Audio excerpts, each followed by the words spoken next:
Breaking news आता समोर येते। परवानगी नाकारल्यानंतर सुद्धा मनोज जरांगे पाटील हे उपोषणावर ठाम आहेत।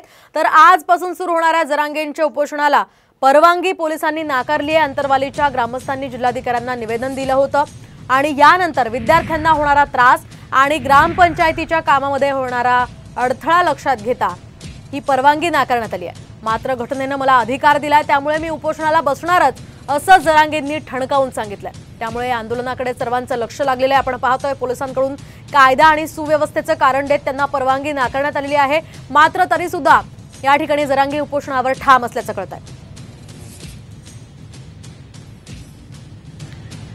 आणि या संदर्भात आपण अधिक माहिती जाणून घेऊयात। आमचे प्रतिनिधी डॉक्टर माधव सावरगावे आपल्या सोबत आहेत। माधवजी, आपण पाहतो अतिशय मोठी घडामोड ही म्हणावी लागेल। जरांगेंना परवानगी नाकारल्यावर सुद्धा ते उपोषणावर ठाम असल्याचं कळतंय। कसं नियोजन त्यांच्या आंदोलनाचं आहे, काय अधिकचे अपडेट्स?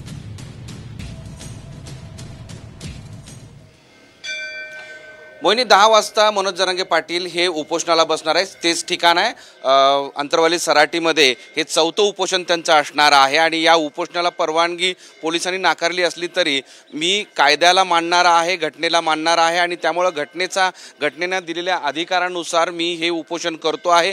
पोलिसांनी सरकारने जरी परवानगी नाकारली असली तरी मी इथं उपोषण करणारच अशी भूमिका त्यांनी घेतलेली आहे। आणि सगळे सोयरे या मुद्द्यांवर हे चौथं आंदोलन, हे चौथं उपोषण मनोज जरांगे पाटील यांचं आज सुरू होतं आहे।